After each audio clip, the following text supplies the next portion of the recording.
Bob, please, just one last time. Seeing Catherine with such an expression was something I hadn't seen in a long time. Even though we had decided to part ways, when she looked at me with those tearful eyes, pleading with an upward glance, I just couldn't say no. All right, I understand. And so, side by side, we headed towards the bustling nightlife of downtown New York. My name is Bob. I'm a 26-year-old office worker. After graduating from grad school, I joined the advertising firm where I currently work. Work is pretty hectic, but that just means the company is doing well. I landed the job I always wanted and am living a fun and fulfilling life. It's my second year here, and I already have juniors, so I need to step up my game. Bob, I want to leave on time today, so can you handle this paperwork for me, please? Katie, a new recruit, said, clasping her hands together. Katie is a petite, adorable lady, so many of the male employees in our department were quite fond of her. She was well aware of this and often took advantage of it by being extra sweet. But I always looked at her with a somewhat cold gaze. Yes, that's fine. Just leave it there. Yay, thanks, Bob. Don't worry about it, I replied nonchalantly when my boss, Catherine, appeared. Oh, Katie, pawning off your work on others again. No way, I didn't do that. Katie, it might be okay now, but you're missing opportunities to grow. You can't always act like the newbie. All right, all right. Katie responded in a slightly annoyed tone to Catherine's words. Then Catherine turned to me. Bob, here's the new material. Thank you. You have a meeting later, right, Catherine? Why don't we go over the materials tonight? It'd mean working late. Is that okay with you? Absolutely. Catherine and I are on the same project team, and we often review materials together like this. Working late with Catherine was always a secret joy for me. As I was daydreaming about our evening plans, my colleague, James, called out to me. James is my peer, and he's the one I trust the most at the company. Bob, you seem pretty happy today. Yeah, I have a meeting tonight with Catherine to review some materials. Catherine, she's calm, competent, and has that mature woman vibe. She's really something. It's exactly as James said. Catherine is 4 years older than me at 30, and she's a distinguished career woman. She might not be a classic beauty, but she sure does look elegant in a suit, and those glasses give her an intellectual charm. Good luck with the meeting. I'm rooting for you two to get closer. Thanks. And so, when night fell, I reviewed the materials with Catherine. The materials she had prepared were well written and easy to understand. With this, our project should progress smoothly. Before I knew it, it was already 10 p.m. Dash, look at the time. How about we grab dinner together? Really, are you sure? I was over the moon with her invitation. So, we went and had dinner together. Having a meal with Catherine felt exceptionally delicious, making me forget all about the fatigue from overtime. It seemed Catherine enjoyed the meal with me too, as she then suggested, want to go for a drink. Of course, I wasn't going to decline. The bar Catherine took me to had a relaxed ambience with soft jazz playing, and we chatted about various things. I hadn't had this much fun in a long time. Even after parting ways with Catherine, I was elated for quite some time. It made me realize how much I truly liked her. After that night, we often went out for meals or drinks together. I hoped to move past the barriers of being boss and subordinate, but taking that next step proved to be difficult. However, a sudden turn of events happened one day. Our project team had a celebration at a local pub. The celebration for our hard work project was livelier than expected, and Catherine was no exception. At the after party, she got quite drunk, her face turning bright red, and she became tipsy. I couldn't let her go home by herself in that state. Considering my apartment was close by, I took her home. Of course, I simply took care of her and nothing else happened. The next morning, Catherine was in a panic. "Wait, why am I in Bob's apartment?" "Don't worry, nothing happened between us. Would you like some coffee?" "You're genuinely kind, Bob." "Not to everyone. It's because it's you, Catherine." Bob. From that day, our relationship deepened, and we soon began dating. Since we already knew each other well through work, our relationship progressed smoothly, and we decided to get married a year later. Bob, congratulations on your marriage. Wish you both happiness. My close friend, James, and everyone at work were delighted for us. I always thought Catherine and I would sail smoothly in our marital journey. But, a while after the wedding, Catherine suddenly became distant. "Catherine, how about we go out for dinner tonight? I think I'll pass." Usually, she would have instantly said yes with a smile. While I was taken aback from her response, Katie approached me. "Bob, I have some more question about this paperwork." Katie, as always, tended to rely on others for her work. Whenever she had a task, she had this habit of involving someone else. However, she isn't unintelligent. Lately, I've been thinking that with proper encouragement, she might show growth. Well, since Catherine declined my dinner invitation, maybe I should help Katie out tonight. "All right, let's do this together." Yay. Katie and I worked late for about an hour, and I got home to my apartment by 9 p.m. But Catherine wasn't home yet. She wasn't at work, so where could she have gone? I prepared dinner and waited. Around 10 p.m., she finally came home. "Welcome home, dinner's ready. I'm not hungry." Once again, I was stung by Catherine's rejection. She walked briskly past me without any emotion. I thought I caught a faint scent of soap from her. Where had she been? Truth be told, for over 2 months now, our nights had been devoid of intimacy. It hasn't even been a year since we got married, yet our relationship had lost its spark. Ironically, our favorite bar, where we often went after late nights at work, had recently closed down. I thought we'd always be a happy couple, but reality isn't so kind. Of course, I love Catherine and wish to be with her forever. So, I planned to patiently rebuild our relationship. But, as if mocking my feelings, a new crisis loomed over our marriage. A few days later, a new department head named Daniel was assigned to our branch. Apparently, he'd been working in our overseas branch abroad and spoke fluent Spanish. He had many accomplishments and was expected to climb the corporate ladder. "I'm Daniel. I hope to utilize my experience from the overseas branch and fulfill my duties as the head of department." Daniel said that and bowed his head. Tall, handsome, and dressed sharply, Daniel had a refreshing aura of competence about him. But later, I'd come to know his true colors. "You're Bob, right? You married Catherine." Even though I felt it was rude for him to use my wife's name so casually, I couldn't retort as he was my superior. I just responded, "Yes."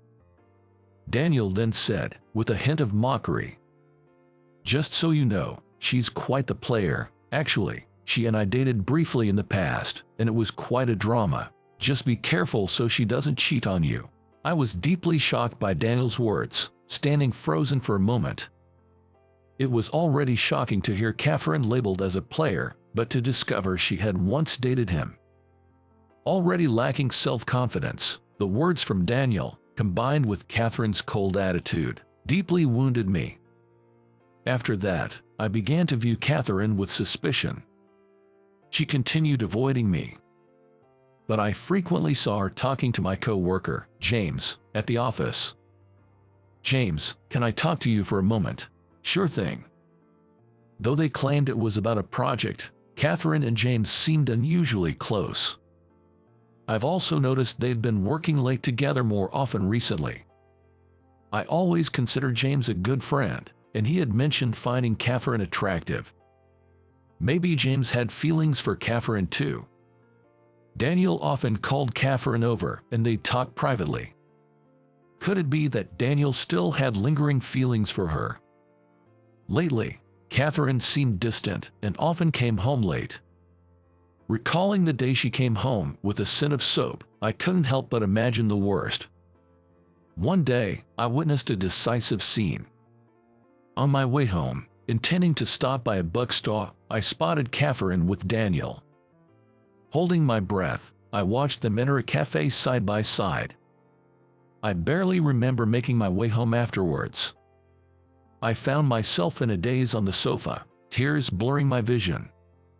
I had never imagined being betrayed by Catherine. Maybe, in her eyes, I was just a replacement for Daniel. Compared to an impressive head of department like him, I probably seemed dull to her. Or maybe she had grown tired of me. That's why she seemed so friendly with James lately. That night, too upset to face Catherine, I went to bed with a heavy heart. The next day, I braced myself to confront Catherine about everything. That evening, by chance, Catherine came home early. "If you're unhappy with me, we can divorce," I finally blurted out. I know that divorce isn't a simple decision, but I couldn't handle the lingering uneasiness any longer.